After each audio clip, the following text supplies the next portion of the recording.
360 friends, இன்றைக்கி நாம் வந்து சேமியா உப்புமா செய்யலாம். அது எப்படின்னு பார்க்கலாம். இதில் 2 கப்பு சேமியா, இந்த கப்பால் 2 கப் சேமியா வந்து வச்சுருக்கேன். இது வந்து கொஞ்சம் நெய் விட்டு வறுத்து வச்சுக்கணும் இதை. அப்புறம் அதுக்கு என்னென்ன வேணும்னா கடுகு, உளுத்தம்பருப்பு, கடலைப்பருப்பு, முந்திரி பருப்பு, 2 வெங்காயத்தை நீட்டாக அரிஞ்சு வச்சுக்கணும். பச்சை மிளகாய் 2 அரிஞ்சு வச்சுருக்கேன். தக்காளி அரிஞ்சு வச்சுருக்கேன்.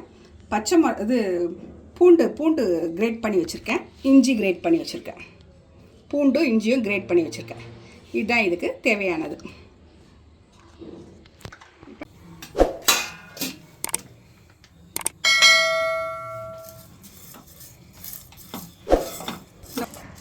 இப்போ இது வந்து என்ன லைட்டாக வறுத்துக்கிறியாது? நெய் விட்டு லைட்டாக நெய் போட்டு வறுத்து வச்சுப்பேன், அவ்வளோதான். சரி சரி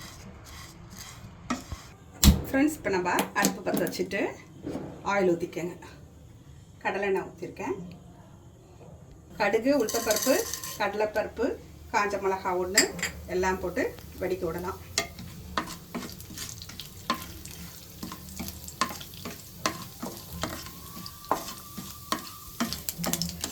நம்ம இப்போ முந்திரி பருப்பை, இதுக்கு தேவையான முந்திரி பருப்பை போட்டுக்கலாம். ஒரு 7 முந்திரி பருப்பு போட்டுக்கலாம்.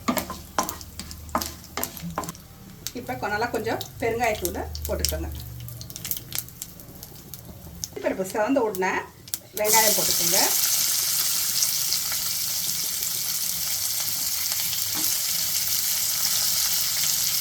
இந்த பச்சை மிளகாவும் போட்டுக்கோங்க.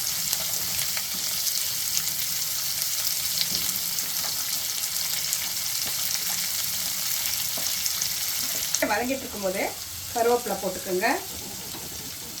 அதுக்கு தேவையான உப்பு போட்டுக்கோங்க.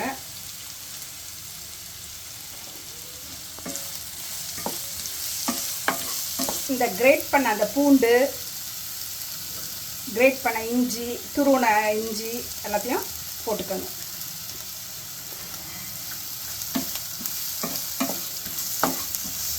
தக்காளியும் போட்டுக்கலாம்.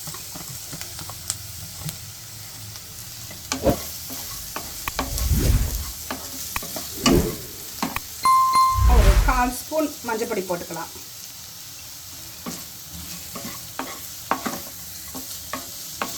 இந்த டைம்லேயே ஃப்ரெண்ட்ஸ் கேரட்டு, பீன்ஸு, பட்டாணி அதெல்லாம் இப்போ இருந்ததுன்னா இப்போ போட்டு ஒரு 3 நிமிஷம் சேர்த்து வதக்கிக்கலாம். போட்டு இங்கே வெஜிடபிள்ஸ் போட்டும் செய்யலாம், இது மாதிரி போடாமையும் செய்யலாம்.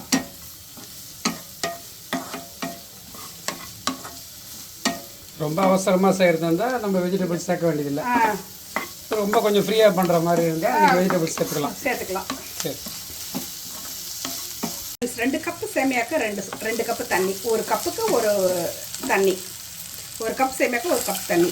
இப்போ நீங்கள் 2 கப்பு தண்ணியும் ஊற்றிக்கணும். ஃப்ரெண்ட்ஸ், இப்போ இந்த சேமியாவை போட்டுக்கலாம்.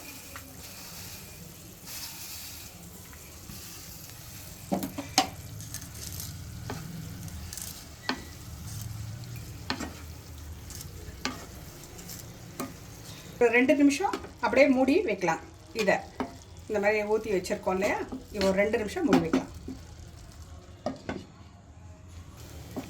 நல்லா பொலன்னு வந்துருச்சுல்ல, வெந்து கிடச்சா. ஆமாங்க, சூப்பராக இருக்குது. டேஸ்டியான சேமியா உப்புமா ரெடி ஆகிடுச்சு. ஆமாங்க. இதுக்கு ஒரு தேங்காய் சட்னி வச்சுட்டு சாப்பிட்லாம். சூப்பராக இருக்கும். அவ்வளோதான். டேஸ்டியான சேமியா உப்புமா ரெடி. ரொம்ப சூப்பராக வந்திருக்கு. இதுக்கு கூடவே ஒரு தேங்காய் சட்னி வச்சு சேர்த்து சாப்பிட்டிங்கன்னா ரொம்ப டேஸ்டியாக இருக்கும், சூப்பராக இருக்கும். இதே மாதிரி நீங்களும் வந்து வீட்டில் செஞ்சு பாருங்கள். இந்த வீடியோ பிடிச்சிருந்துன்னா லைக் பண்ணுங்கள், ஷேர் பண்ணுங்கள், சப்ஸ்கிரைப் பண்ணுங்கள், கமெண்ட் பண்ணுங்கள். அடுத்த வீடியோவில் சந்திக்கலாம். பாய்.